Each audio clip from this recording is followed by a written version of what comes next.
My name is McKenna, and I'm going to be talking to you about geolocation and social networking, or geosocial networking. You may have never heard of geosocial networking, but you most likely have definitely heard of geolocation. Geolocation is the process of identifying locations of objects, people, or devices. Geosocial networking uses geolocation on social media platforms. When you tag your location on a social media post or search for local restaurants on an app, you're participating in the geosocial network. I'm going to be investigating the role of geosocial networking on mobile devices in this video. It is important that we have a better understanding of the collaborative culture that we participate in today, because geotagging is a large part of how we share and discover content.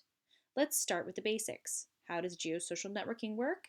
Well, it starts with the tracking and enabling of your location. Your location can be determined by GPS satellites, your Wi-Fi, or your cellular network. Once your location is determined, the app will typically ask your permission to access your location. If it's granted, then the app has control over your ability to tag your own locality. This is how you're able to find nearby restaurants and movie theaters, for example. The sharing of your own location is only half of the capacity of geosocial networking. The other half are the features enabled by others sharing their own location. Users can participate in the overlay of shared location tags with other users and create collaborative opportunities like event planning, large-scale protests, or simply expand their social circle by finding others in their own locality.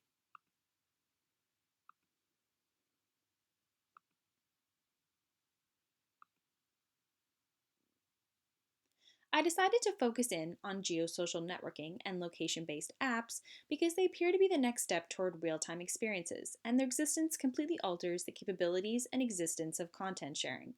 Event planning, group coordination, and spontaneous meetups are all possible through geotagging and geosocial networking. I think it's fascinating that people can be geographically isolated from each other and still be capable of interacting via user-submitted location tags. People can use geolocation tagging to share in experiences, interests, and events from both the past and present. With location based apps, people are able to facilitate two of the five literacies outlined by Harold Reingold, those being collaboration and participation. Reingold defines participation as when you become an active citizen rather than simply a passive consumer. This stream of thought is transferable to geosocial networking because users are introduced to communities of sharing in which they're invited to partake in the experiences shared by others or bring value to the conversation by sharing their own content. Reingold also mentions that today's media enable people to inform others and, most importantly, help them to organize action on all scales. This was said by Reingold, and it's important to remember because oftentimes geosocial networking apps are the means by which people involve or align themselves in large scale events. Major events and personal experiences are equally crucial types of sharing because they both promote a sense of online community. Tagging your favorite sandwich cafe where you eat lunch may seem insignificant, but it is still an action that facilitates conversation. Geosocial networking does not work if there is only one person involved. The premise of sharing and including people in the design of your daily activities, both eventful and ordinary, are how these social media apps create online communities. Sometimes these communities are local, but other times people are able to share in the experiences of someone else's life from the other side of the world. The capabilities of geosocial based sharing go well beyond the parameters of strictly exchanging images, but for the sake of visual representation, here are some of the pictures that I have shared using geosocial apps. I'll come back to this premise when we explore the location tagging capabilities of Instagram later on.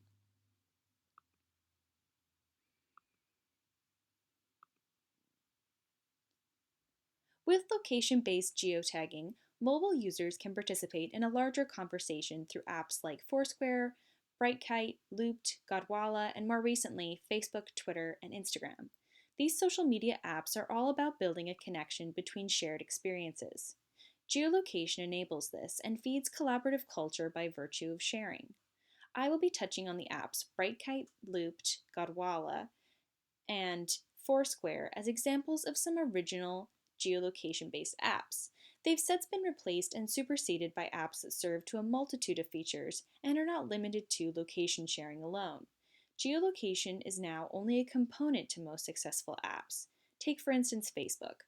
This social media platform allows people to share where they are or tag their existing data with a location stamp.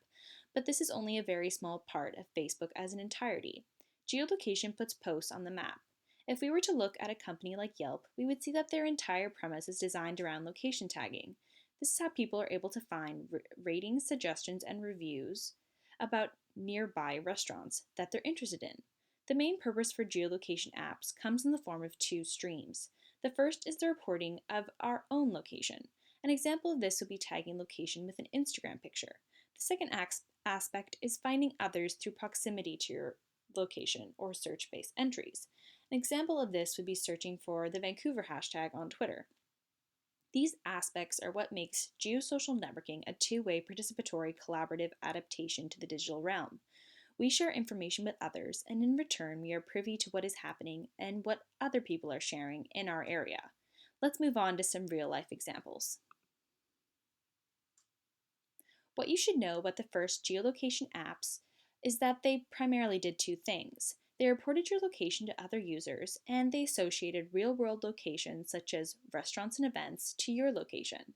I'm going to do a quick run-through of the uses and capabilities of four of the earliest popular geolocation featuring sites.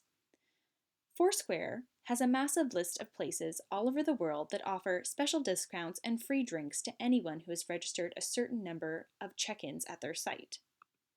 Brightkite is a service that lets you establish two kinds of social connections. One are fans that are kind of like Twitter-like followers, and the other are Facebook-like friends. Aside from sharing your location, you can post short messages that your friends or fans can respond to with a thumbs up or a thumbs down. Sound familiar? Godwalla lets users recommend up to 20 locations that they like to other Godwalla enthusiasts.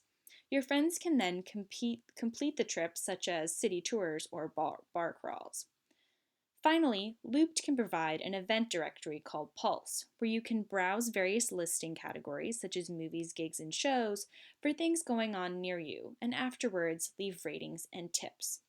These geosocial apps are mainly features in the modern apps we use today. For instance, Foursquare is now an incorporated aspect of Twitter location tagging. To summarize, these apps are outdated examples of geolocation and geosocial networking apps. So let's move on to some modern day examples.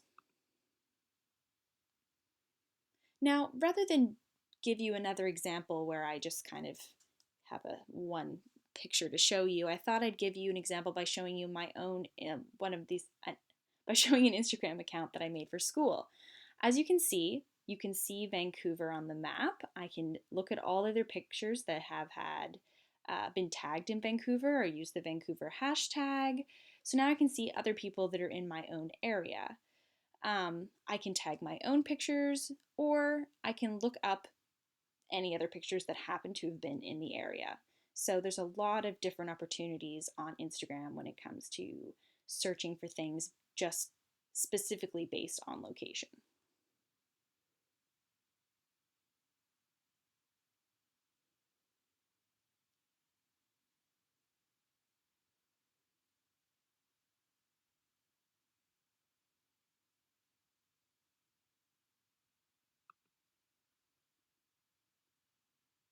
Here's another example.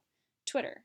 Twitter also uses location, not quite as many options, but a lot of options that are pretty well exactly the same as Instagram. In other words, I can, rather than post a picture, I can post a picture, but I can also post a status.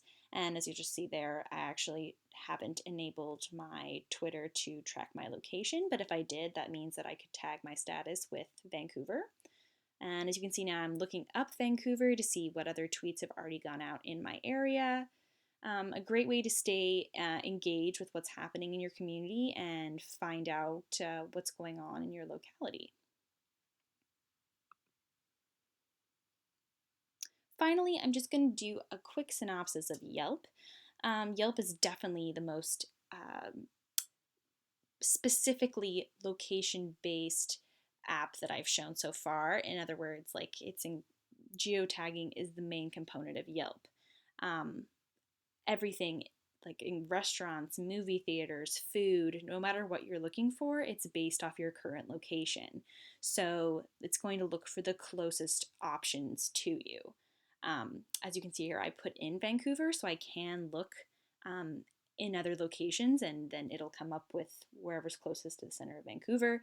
But from what you can see, it's not really necessarily much of a sharing site.